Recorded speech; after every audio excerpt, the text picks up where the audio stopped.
We have 3 children, and sometimes, you need to work pretty hard, long hours.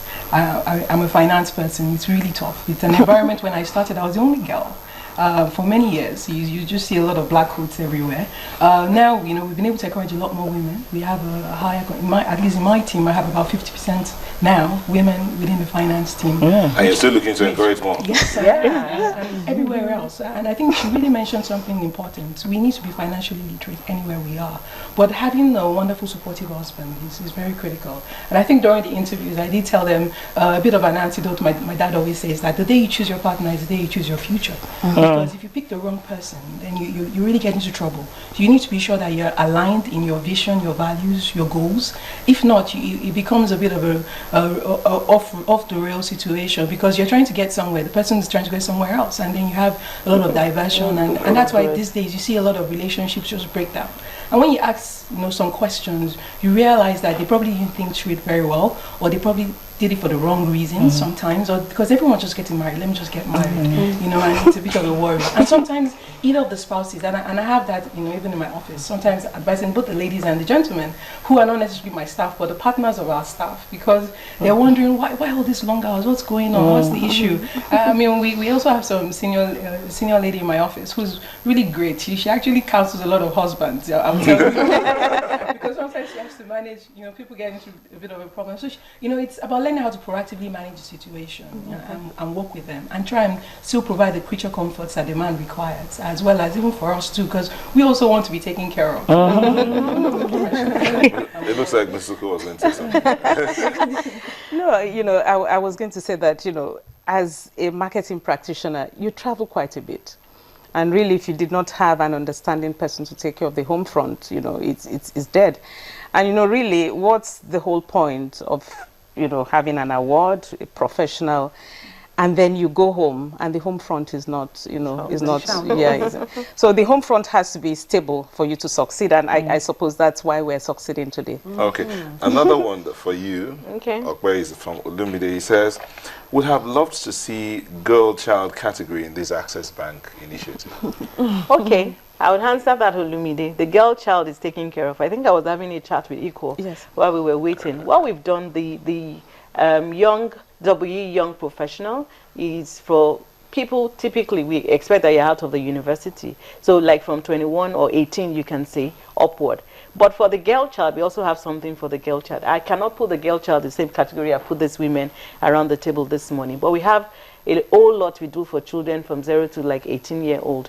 I don't know if I'm allowed to say it. Even sometime next week, we have a program that is dedicated towards youth, because youth will follow entertainment to anywhere, and we'll follow them, but in a guided manner. So we're putting up a show, a concert for the youth, and it's guided because we all will be there, but it's for them that you can do this, you can express yourself this way, but then these are the limits, these are the boundaries. So the girl child is actually well taken care of. We have programs around financial literacy for them. We have accounts that are dedicated to children in this category. We run clubs in outside even her premises, in children, businesses that are related to children, with schools, with churches, all in a bid to get them educated early. She said, when you asked her the question around what does she think people need to be successful, she mentioned education, extremely important. She mentioned financial literacy, financial capability, understanding how money works. Even when you're buying products and services, you must understand what they can do for you. People have bought products and services genuinely, but then it has put them in trouble because they never understood what it is they were buying into. So all of that we try to put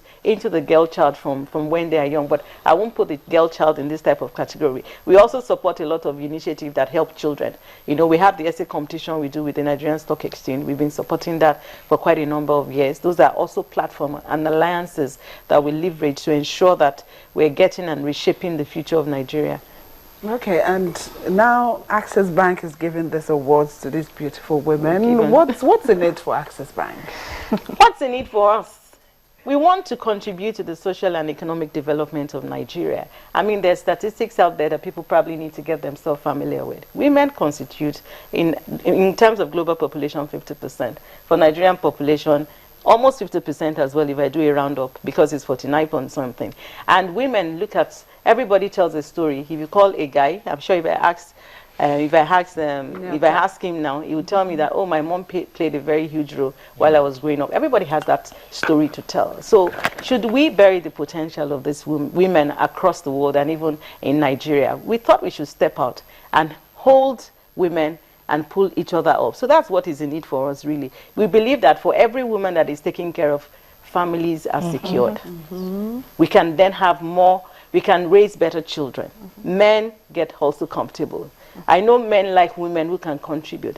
I know the husbands of the women around this table this morning are very proud of what they are seeing on their TV screen. But, I mean, that's what Access Bank has got. That's what gives us joy. That's what gives us comfort. But I'm sure you're interested in what would be the business case for all this investment. Because when you invest in a woman, you invest in a family. Yeah. And you've asked me the question, so what happens? Yes, they are not my customers. I didn't also go out for them because they were not my customers. I went out for them because they were contributing to society, and I needed them to be able to contribute more. But the question I can ask while we're right here is, would I have to convince you to bank with me equal? I'm not going to say that. Okay. Well, maybe we should just hear closing statements from the winners. Okay. I mean, I'd like to mention very briefly the fact that for the first 6 years of Health Plus, we were just plowing back, our funds, and it was in our 7th year that a young lady from Access Bank approached me to say, how can we help you achieve your dreams? And I found that very refreshing. Unlike many banks, who just want you to make deposits, they wanted to help me achieve our dreams. And the very first facility we got actually came from Access Bank, which took us to, a certain level in terms of number of branches that we have. And I mean, they're not the bank that, they're not the main bank we use at the moment, but they're certainly, a part of our story. So yeah, I'm grateful for the award. It's also a validation for pharmacy and healthcare in particular, because healthcare gets, taken for granted. People just forget because it's assumed that it should be there. So I'm very proud that this award has come to the industry. Okay, and Rashidat? I think for me, it was just a very surprising and very refreshing opportunity to be on the platform. I was surprised that I won the award anyway, but I think what it's also done is it's actually encouraged a lot more young women. I would like to use this as an opportunity to inspire more people to understand that it's not about instant gratification. You will have to invest. You need to delay your gratifications as well as add value to yourself overall. And even when people don't see you, when you're doing all the things you're doing with passion, ultimately you would get the very best results. I would like to use this also as an opportunity to reach out to the W platform. I also mentioned that I'm working on a particular project now, trying to align a lot of business methodologies and learnings with our Nigerian, culture, especially the Yoruba culture, and all the very good values we have, and try to ensure that we can marry this together and instill the values in a lot of young people and remind a lot of the mature people about all the wonderful things they learned that they practice now without thinking about it. This is super. Okay, first of all, I like to commend Access Bank. This was really a very transparent process. I don't know how many awards go through this kind of process, Really, at some point, when I sat in front of the panelists, I thought, was this a ministerial appointment? But really, I want to commend, and, if this is the kind of awards we have in Nigeria, I certainly would want to be nominated for such. But again, to the young women, to say that looking at 3 people sitting here, it's been a lot of hard work, by the way. We didn't go there, with heels and long hair and the rest of them. We worked hard. Yes, we wore the heels, we had the hair, but we worked hard. Yeah. Thank you so much for being here this morning. We've been having a chat with the group head, Inclusive Banking of Access Bank, Okpe Wemi Jones. Thank you so much for being here. Thank you, Yomi. Also, we have the winner in the Entrepreneur of the Year category, Buki George. And of course, Rashidat Adebisi and Ikwo Uko. Thank you so much for being here. Yeah. Thank you. And so Sunrise will take a break to stay with us on the program.